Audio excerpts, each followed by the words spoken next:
अस्सलाम वालेकुम। फ़हमी Siddiqui investor mania से KC100 इंडेक्स के रिव्यू और डिस्कशन के साथ हाजिर खिदमत है। आज के दिन इंडेक्स में एक चॉपी और इनडिसाइसिव मूव देखा गया, जो कि एक अनएक्सपेक्टेड भी था सम पॉइंट ऑफ व्यू।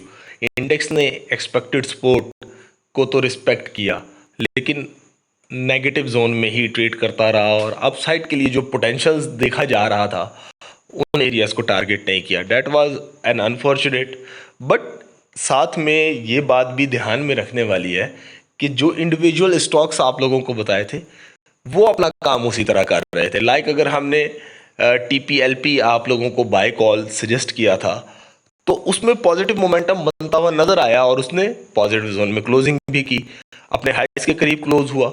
लेकिन उसमें भी हम एक चेंज देख रहे हैं और उस चेंज के हवाले से हमने आप लोगों को जो इंडिविजुअल स्टॉक्स की स्ट्रैटेजी रिपोर्ट है उसमें सजेस्ट भी किया।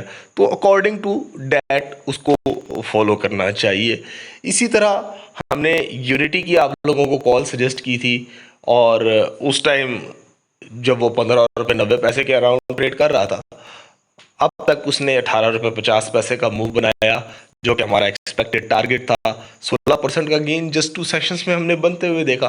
तो इंडेक्स में जिस तरह का मर्जी मूव बन रहा हो, लेकिन जो रिकमेंडेड और सिलेक्टिव स्टॉक्स थे वो अपना काम कर रहे थे। पार्क सुजुकी की हम कॉल आप लोगों को मल्टीपल टाइम्स रिमाइंड कराते आ रहे हैं कि इसको डिप पे ज़रूर देखना चाहिए, इसको डिप पे ज़रूर देखना चाहिए, और आज आप उसका मूव देख लें। तो मेरे कहने का मकसद ये है कि इंडेक्स जिस तरह का मूव बना रहा हो, एक स्मॉल या रिटेल इन्वेस्टर्स के लिए उसके स्टॉक्स की मूवमेंट ज़्यादा इंपॉर्टेंट है और उसी के एनालिसिस को, उसी के रिव्यूज़ को और उसी के लेवल्स को फॉलो करना चाहिए। तभी आप लोग एक अच्छे प्रॉफिटेबल मूव्स बना सकेंगे। इंडेक्स को देखकर डिसीजन लेना most of the time feasible नहीं होता। आज के दिन इंडेक्स नेगेटिव जोन में ट्रेड करता रहा, लेकिन जो रिकमेंडेड स्टॉक्स थे उन्होंने टारगेट भी बनाए, पॉजिटिव जोन में भी क्लोज हुए। तो जबकि इंडेक्स आपके सामने है पॉजिटिव जोन में, तो वो गया ही नहीं। सो इंडेक्स के लिए एक एक्सपेक्टेड और चॉपी बिहेवियर कंटिन्यू होता हुआ नजर आ रहा है, जो कि इंडेक्स को इनडिसाइसिव ही रखे हुए है। और उसके लिए जो रेंज बनती नजर आ रही है वो तकरीबन 1000 पॉइंट का बैंड बन रहा है, जो कि अप साइड के ऊपर 40,300 का टॉप बनता दिखाई दे रहा है, जबकि डाउन साइड पे 39,300 या 310 के अराउंड सपोर्ट बनाता हुआ दिखाई दे रहा है।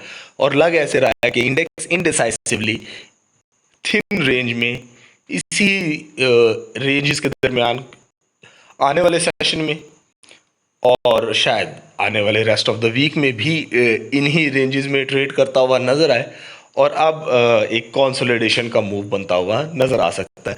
मार्केट ओवरऑल बहुत डल रही और उस डल मार्केट की जो बेसिक रीज़न थी वो शायद अब तक वही है कि कोई फंडामेंटल ऐसा ट्रिगर नहीं मिल रहा मार्केट को जिसकी बेस पे ये कहा जाए कि जी मार्केट किसी पॉजिटिव मोमेंटम की तरफ जा रही है। पिछले वीक हमने एक रैली बनती हुई देखी और उस रैली की बैक पे IMF का इवेंट ही था, जो कि सो फॉर अभी तक ट्रू नहीं हुआ और मार्केट उसके एक तो एक्चुअल इवेंट का वेट कर रही है, जो कि एक्सपेक्टेड है कि अगस्त के एंड तक कैपिटलाइज हो जाएगा। तो IMF के इवेंट के लिए हमें मेरे ख्याल से अगस्त के मिड से देखना शुरू करना चाहिए और हो सकता है कि मार्केट उस टाइम तक जो अपसाइड का मोमेंटम बना ले और फिर जब IMF का इवेंट एक्चुअली कैपिटलाइज हो तो उस टाइम तक मार्केट उन सारी चीज़ों को प्राइस इन कर चुकी हो। इसलिए I would always request, I would always suggest कि इंडिविजुअल स्टॉक्स के एनालिसिस रिटेल इन्वेस्टर्स के लिए हमेशा फिजिबल होते हैं और उन्हीं को देखकर काम करना चाहिए। इंडेक्स के मूव को देखना एज ए ब्रॉडर आउटलुक बहुत ज़रूरी है, लेकिन उसके ऊपर आप ट्रेडिंग डिसीजंस उस तरह नहीं ले सकते।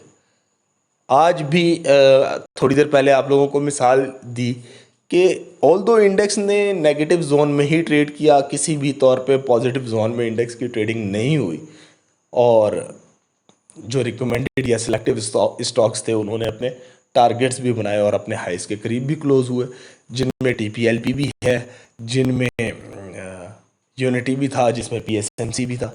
तो इसके अलावा और कुछ स्टॉक्स भी हैं जिनके बारे में हमने आप लोगों को इंडिविजुअली गाइड किया हुआ है। उसके अकॉर्डिंगली ही अपने ट्रेडिंग डिसीजंस को लेकर चलें, और इंडेक्स में एज ए ब्रॉडर आउटलुक कि मार्केट का क्या ध्यान बन रहा है, उसके पॉइंट ऑफ व्यू से इसको ज़रूर देखिए। अपनी दुआ में याद रखिएगा। अस्सलाम वालेकुम वरहमतुल्लाह।